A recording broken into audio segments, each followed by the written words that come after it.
diam di kandang, stand still order. Ya. Jadi harus dilaporkan segera kepada dinas terkait dan hewan diam. Nah, karena itu dalam status ini, meskipun sudah lewat, kalau memang ada kecurigaan, sebaiknya tetap lakukan hewan diam di kandang, stand still order. Ya. Wilayah, kalau idealnya kalau ada dokter hewan yang ada di forum ini ada, wilayah harus segera ditutup saat itu juga, tidak menunggu persetujuan siapapun kalau bisa. Kalau bisa hari itu oleh bupati, kepala daerah setempat, cari persetujuan, tutup wilayah. Tutup wilayah tidak berarti harus terjadi stamping out atau hewan dibunuh, tidak. Tutup wilayah dulu, kajian segera dilakukan, jika negatif segera dibuka, jika positif lakukan tindakan yang sesuai. Ya, itu. Jadi tindakan yang sesuai itu kita akan diskusikan lagi gimana. Jadi setiap kasus penyakit pada ruminansia dan babi dengan gejala lepuh, erosi di mulut, gusi lidah cubur, teracak dengan atau tanpa gejala kepencangan harus dianggap PMK. Harus dilaporkan segera kepada dinas terkait dan hewan sebaiknya diam di kandang. Itu penekanan saya. Ya. Nah, bagaimana biosecurity di kandang? Nah, ini perhatikan.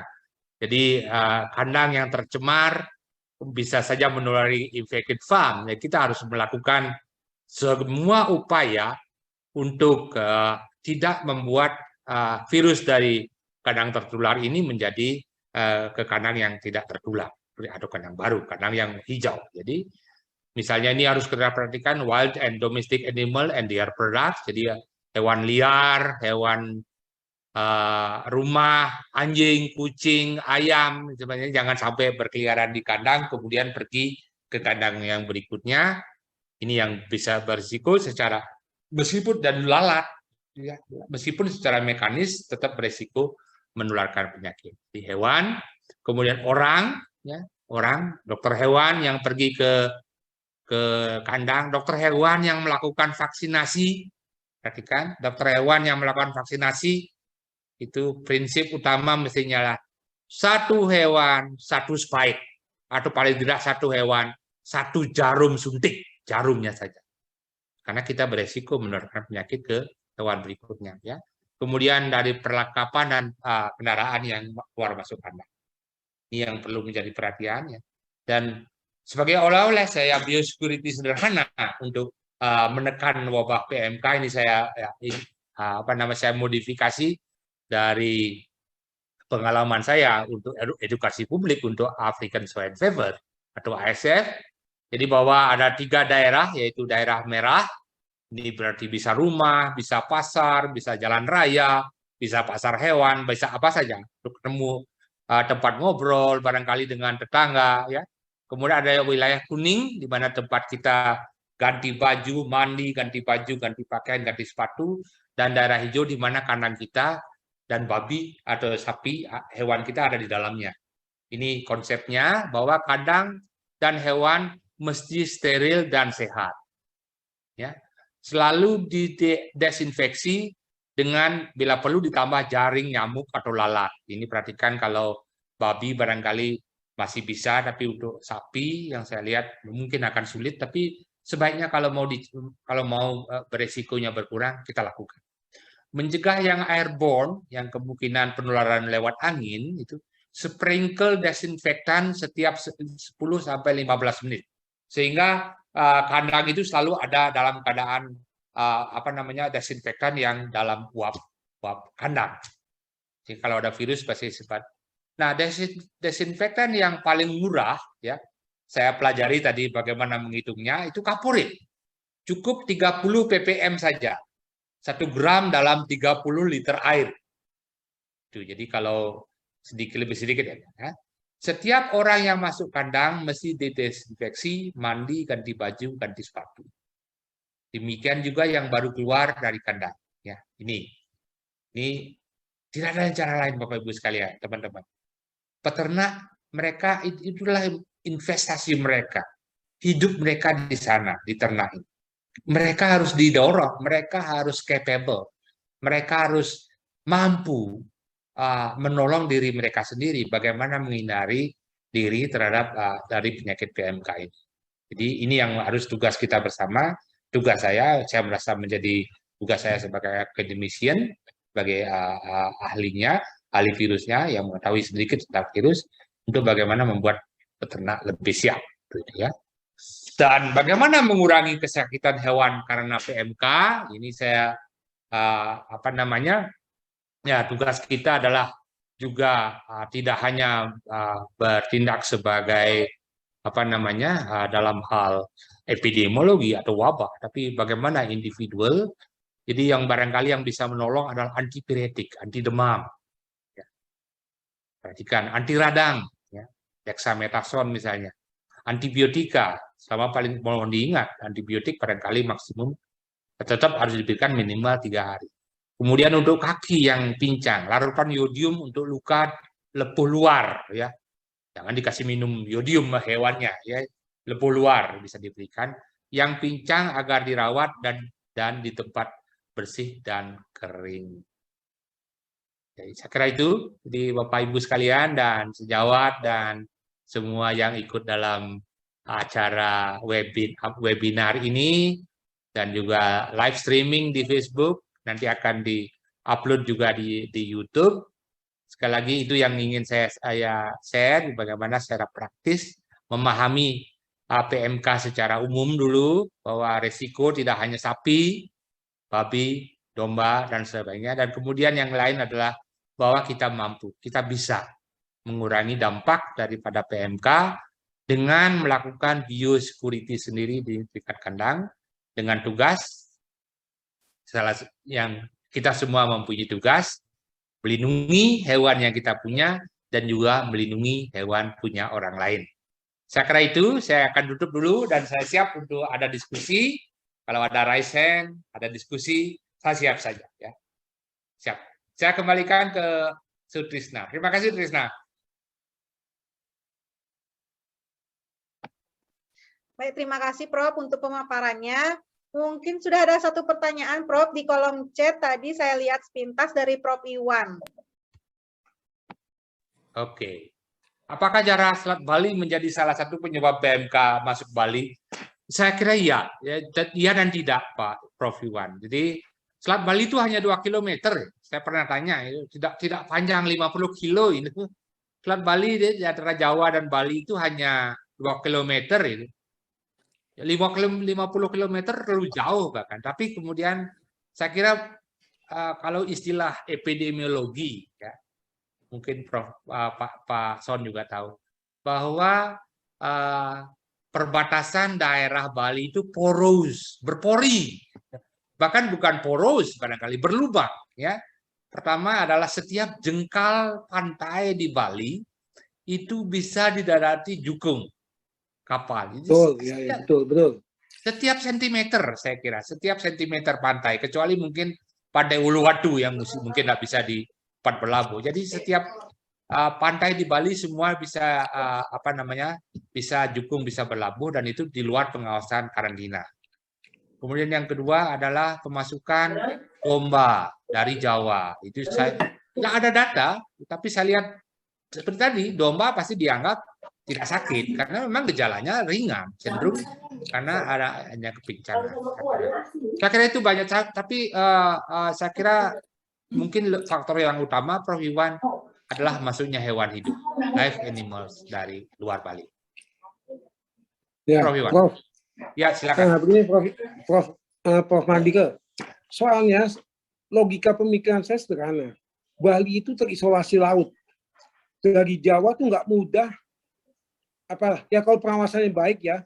Mobil-mobil truk dari Jawa masukin sapi ke Bali atau apalah. Atau mungkin babi terutama mungkin buat galungan atau apalah. Itu nggak mudah lah Bali ini bisa kena. Betul. Makanya saya berani bicara di forum-forum sapi, grup anggota sapi. Bali itu sulit kena PMK. Lombok juga sama, sulit. Tapi kalau bisa masuk, nah tadi Prof kan bilang virus itu bisa kena angin dalam jarak sampai 50 km. Selat Bali kan nggak terlalu jauh, tapi berapa sih? 10 kali ya. Artinya 3 km. Masuk. 3 km. Nah itu udah, ini kan virus bisa masuk. Kalau emang apalagi sekarang anginnya besar loh, iya kan? Iya, Belum lagi, ya, belum lagi di siap. ferry mungkin, ya kapal-kapal ferry itu ya, yang angkut Ya, siap. babi, nah itu. Ya. Nah, Saya kira risk besarnya, saya kira adalah memang data tidak ada, Prof. Iwan. Sekali namanya ya, juga smuggling ya. ya, Seperti tadi, karena pantai saya tahu betul. Saya dari ya, negara, Prof. Iwan, setiap meter pantai di Bali, di negara itu bisa dilabuhi oleh perahu dari Jawa. Dan itu saya kira ya, dalam banyak kasus mereka memang sengaja mendekati pantai, menurunkan hewannya di tengah laut, kemudian hewannya berenang ke pinggir laut. Akhirnya kemudian sudah otomatis menjadi sapi di Bali, ya, atau kambing di Bali, karena kambing dan sapi tidak bisa bahasa Bali, tidak bisa juga bahasa Jawa, gitu. ya. Makanya. Saya kira hewan, tapi juga pemasukan daging sangat potensial, Wan. Tapi Ya, begini, Prof. Iwan, kita nanti barangkali belakangan kita harus tahu, ya, kita harus tahu bagaimana masuknya untuk mencegah kejadian yang akan datang. Tapi saat ini bagaimana menekan dampaknya seminimum mungkin, itu tugas kita bersama. Ya. Respon yang cepat ya. Ya, siap.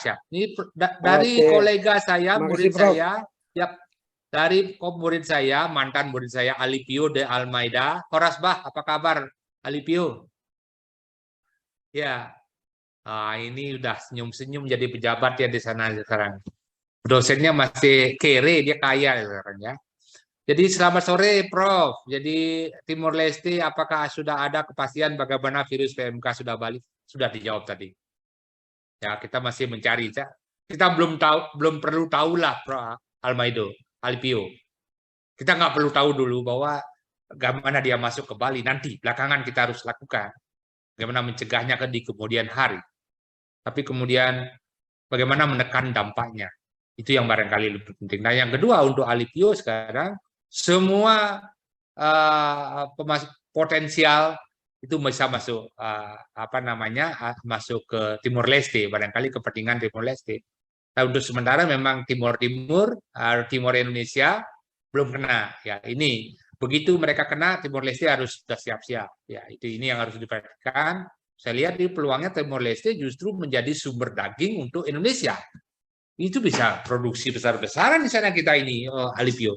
Undang saya, Alipio, undang saya ke Dili, kita akan beternak kambing dan sapi besar-besaran di sana. Sip. Baik, Pak. Nanti kita usahakan, Pak. Ya, kita bekerja semaksimal kita biar bisa Pak Prof bisa datang ke Timor Leste. Siap. Ya. Silakan kalau ada yang lain lagi.